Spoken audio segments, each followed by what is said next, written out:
Fraser here, cranking out another video. I got my It's Time for Plan B shirt on. I haven't worn it in a while, but kind of goes with what I wanted to share today. Obviously, the shirt's Bitcoin and money related. However, the deeper thing I wanted to share kind of relates to it. Actually, it relates to it a lot. So, in the previous video, I talked about how I've been a part of the Marine Corps, and I'm also talking kind of quiet because my kiddo's in there taking a nap, and I'm kind of listening to him as I do this video. So if he wakes up and starts crying, you know, if I stop the video or whatever, you understand why. So what I basically wanted to share is, in my last video, I talked about religious cults, and when I was in the Marine Corps, but one thing that I got from both of those experiences was it was always fear. There was always something to be fearful of. So in the military, obviously that's your livelihood, and especially if you have a family, or you know, that's just your chosen profession, there is always a degree of fear there. And by fear, meaning at any given time you have certain people placed in positions over you who make decisions that can drastically affect your experience. And you know, it's not always, I mean, if you stay out of trouble and play the game right, then you have nothing to worry about. However, you are always going to be subject to that higher authority, and that higher authority being man, you know, some institution, I guess I should say. So getting out of that, and also directly tying it to the religion, you know, and I say cult, some people might get offended if I use that word. You know, it's just a form of thinking. And cult, you know, you get the word culture, so it kind of plays a part. But the whole deeper thing was, there was the one church that I've gone to, have went to, they always preach something called the last destruction. And again, going back to the fear thing, and even just looking at Christianity in general, yes, they want to preach love, but not to get to religion, you know, or esoterically based here. But the thing is, you're always fearful of something. And the Marine Corps is always fearful of, you know, if we piss off our commanding officers, or, you know, do something wrong, or lose a piece of gear that's serialized, you know, it's going to be our ass, basically. And then when you look at religion, it's always, you're always afraid if you don't play the game right, if you don't follow the rules, and if you don't do this, and if you don't give your tithes, and you don't participate in all of the ceremonies and things like that, the fear of you know, going to hell, or burning, or, you know, not going to heaven, whatever, however, which way you want to cut it. Now, not to get into, you know, whether I think different things are right or wrong, but the simple fact of the matter is, everything is always so fear-based. And it's the same thing when you look at politics, and you look at the news, and every single day you'll see something that will scare yourself to death. You know, you know, it's just a cesspool of fear out there. And one of the biggest things, you know, driving a lot of people is fear. You know, they're afraid of something. Same thing in relationships. You're afraid that, you know, if you do the things wrong, if you fully express yourself the way you want to express yourself, that your spouse won't, you know, they won't love you, they won't accept you, they'll leave you, whatever the case may be. Always, everything is so deeply rooted in fear. And, you know, well, what the hell does all that have to do with home business or Plan B? And it's just a way to escape that fear.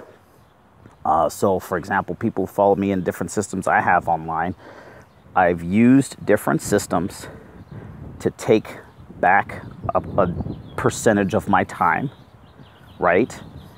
And now that I have more time to think and reflect on things, different decisions that I have made, different things that you know, decisions that I've made in the past to get me to where I am now in life. So I don't know if you follow any of my story. I was married, got in the Marine Corps. I was married at 21 to a woman who was older than me. We had 2 kids. I adopted her 2 kids. So that's a total of 4. Long story short, got divorced. A very tumultuous time. And fear was always used against me in different situations. Now, I myself got myself in those situations, but fear was used against me. You know, if I wouldn't do things that the wife wouldn't approve of, the ex-wife at the time, you know, she would call the chain of command, and it was just always something that had to go back to fear, even to the point of, you know, her threatening to take the kids away and not allowing me to see them. It's always goes back to fear. And even still, it's going on about 6 years since I've seen my kids with her. But I've now since remarried, and I have my own, my new kiddo, my newest kiddo. He's 5 months right now. And but the point is, it was just escaping that fear, because once you stop relying on these external sources for validation, you stop becoming fearful of the consequences of losing out on them. So for example, when I got out of the military, they can't threaten me with anything else. I got out, I got my honorable discharge, I got my, you know, GI Bill, got all my stuff in place. There's nothing that I feared about my time in there anymore.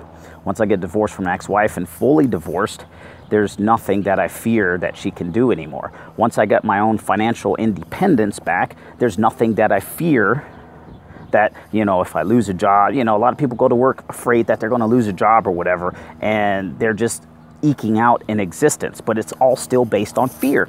So one way to get out of that is just one aspect of life is just to create time freedom.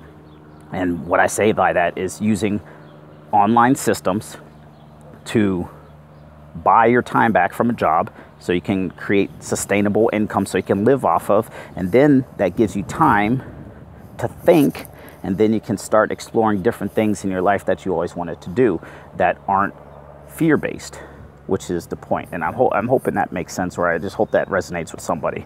If not, let me know. But regardless, it doesn't matter. You know, a lot of times I kind of hold back on different messages I want to share because of fear. Fear of what? Because some people might agree with me, some people might not agree with me, some people might think my opinion is full of BS.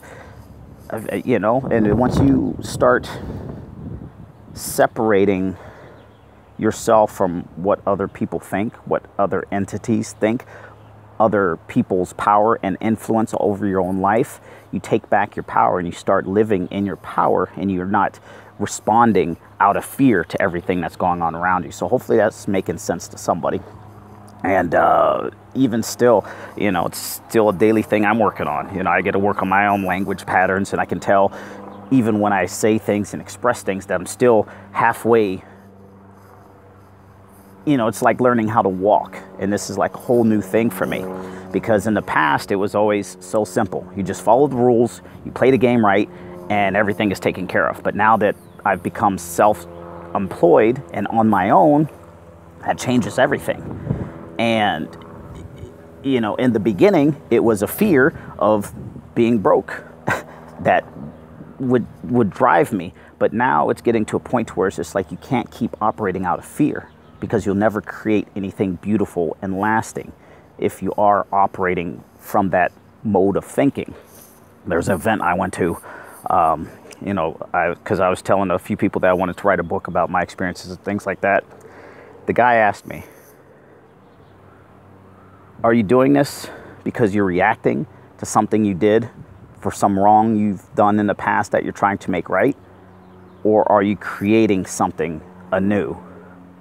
And there's a subtle difference there. But when you're just reacting and responding to stuff, mistakes you've made, even though you're trying to do the right thing and make it all right, it's only going to get you to a certain level. But when you're creating from a pure place, then that's when success is unlimited. So that being said, hopefully you got some value. Leave your questions, comments, concerns below the video. Say, "Rob, I agree with you. Rob, that video was full of crap." Let me know. Yeah, this is a journey. It's not a, you know, I'm gonna wake up and all of a sudden become super successful at any one thing. It's a process. We all go through things on a daily basis. We're all human. We're all in this thing together, trying to figure it out, trying to make the best decisions with the information that we currently have. That being said, you have a blessed day. Subscribe to my channel. And if you're interested in my own plan B, I'm wearing my little t-shirt here. The link in the description will take you to the system that I'm using, that I've used to create freedom in my own life, time freedom. So where I can hit different levels of freedom, spiritually, emotionally, things like that. So that being said, that's in the description. Let me know your feedback and we'll see you in the next video.